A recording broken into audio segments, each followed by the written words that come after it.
শুরু করছি আমার আজকের নাটক। শুভাশিস ঘোষ ঠাকুরের লেখা আমি রূপসারের মা। জজের আদেশটা শুনে আমার ঠোঁটের কোণে এক চিলতে বিদ্রুপের হাসি খেলে গেল। জানতাম এমনই হবে। 20 বছরের সশ্রম কারাদণ্ড, আইনকে নিজের হাতে তুলে নেবার শাস্তি। 4 ভাই বোনকে নিয়েছিল গরিবের সংসার। মা 7 বাড়িতে ঠিকে কাজ করত। বাবা ভ্যান চালিয়ে যা 2 পয়সা পেত মদ আর জুয়াতেই উড়িয়ে দিত। ক্লাস 5-এর পর আর লেখাপড়া করতে পারিনি। তাই ওই পাড়ার বখাটে নেশাখোর লোকটার সাথে বিয়েতে বাধা দিতে পারিনি আমি নিজেও। ভেবেছিলাম হয়তো বউ হয়ে কিছুটা বদলাতে পারবো লোকটাকে। কিন্তু প্রথম কয়েক মাস পার হতেই বুঝেছিলাম সে চেষ্টা বৃথা। কোনো ভালো কথা বললে অকথ্য অত্যাচারই শুধু জুটেছে কপালে। লাথি মেরে দরজার বাইরে বের করে দিয়েছে কত পাহাড়।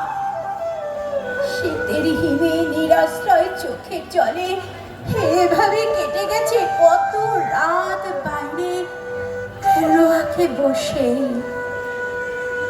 7টা বছর পার হলো। কোনো বাচ্চা না আসায় খারাপ কথা, এমনকি মার তোর চলেছে বারবার। হঠাৎ একটা সুযোগ এলো। সুজন মিয়ার ছেলে আর বউ একসাথে মারা গেল রাস্তায় লরি চাপা পড়ে। বাচ্চা মেয়েটার বয়স হবে 12। সুজন মিয়া খুব ভালো মানুষ।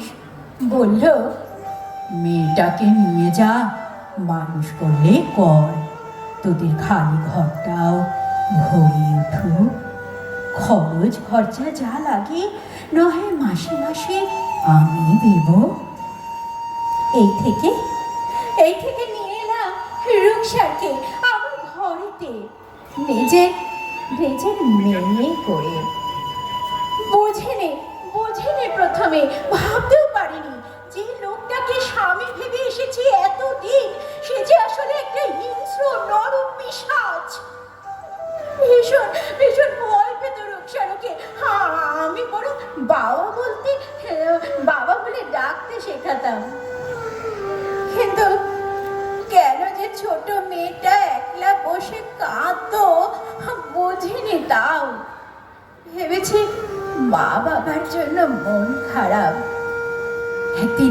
একদিন কাছে টেনে জানতে চেয়ে যা শুনলাম, আমার চোখের সামনে যেন সারা পৃথিবীটা ঘুরে গেল। আমি ঠিকের কাজ করতে গেলে ওকে একা পেয়ে আমার স্বামী নাকি শরীরে হাত দেয়। ওই বাচ্চাটাকে রাতে বাড়ি ফিরতে মেয়েকে বারান্দায় রেখে ঘরে খিলিয়ে জানতে চাইলাম বরের কাছে কথাটা। মুখে ভক ভক করছে মদের গন্ধ। তার ছেলে করে বলে উঠল, তা হয়েছেটা কে? মেয়েটা তো মুসলমান, ওর কি আবার জাত যাবে এতে? আশ্রয় নিয়েছে এ বাড়িতে যখন বাড়ির মালিককে খুশি ওকে করতে হবে। শুনে যেন কান জ্বালা ধরেছিল। এই প্রথম বলেছিলাম হার নয়। এরপর যদি কখনো এমন কিছু শুনি খুব খারাপ হয়ে যাবে। সম্পর্কে একটা চর খেয়ে মাটিতে পড়ে গিয়েছিলাম আমি। সেই অবস্থায় লাঠি কষিয়ে বলেছিল, এই মরা কাঠের মতো শরীর হয়েছে তো, আমার সাত আল্লাহ মিটবে তবে কিভাবে? সারা রাত মারের যন্ত্রণায় ঘুম আসেনি। ভোর হতে ফিরে দেখি ঘরে দৌড় দেওয়া, ভেতর থেকে মেয়ের কান্নার শব্দ। ঘটনাটা বুঝে হাতে হাঁসপটিটা নিয়ে ঢুকে গিয়েছিলাম ঘরে। সবার আগে মেয়েটাকে টেনে নিয়ে ওর শরীরটা নিজের আঁচলে জড়িয়ে সরিয়ে নিতেই লোকটা হাত চালালো আমার দিকে। আমি কোপ দিলাম ওর হাতে। ও তাতেও থামিনি। আমি কোপের পর কোপ চালালাম। এলো পাতারি, লোকটা মেঝেতে পড়ে গেল, ছটফট করছিল। কিন্তু আমার ভেতর তখন সব অন্যায় আর অত্যাচারের বিরুদ্ধে প্রতিশোধের আগুন। রক্তে ভেসে যাচ্ছে ঘৃণ্য লোকটার সারাটা শরীর। চিৎকারে ছুটে এলো বস্তির লোকজন। সবাই বলল লোকটা মরে গেছে।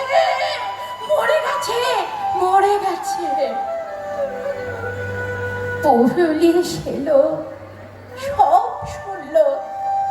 মেয়েটাকে সুজন মিয়ার ঘরে পৌঁছে আমি চললাম থানার লকআপে, তারপর কোর্টে, তারপর আজই জজ সাহেবের বিচার। রুকসার এসেছিল আজ সুজন মিয়ার সাথে কোর্টে। না, আমার কোনো অনুশোচনা নেই। আমি অপরাধ তো করিনি।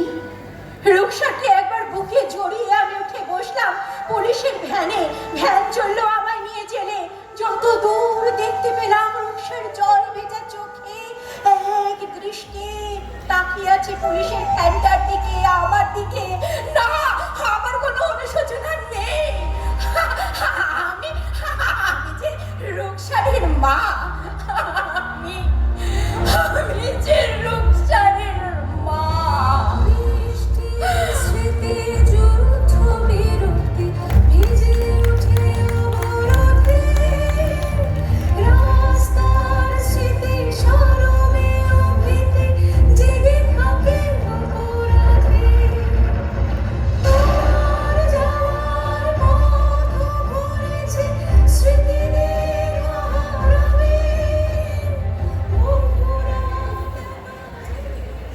নমস্কার সবাইকে, আবারও বড়দিনের অনেক শুভেচ্ছা।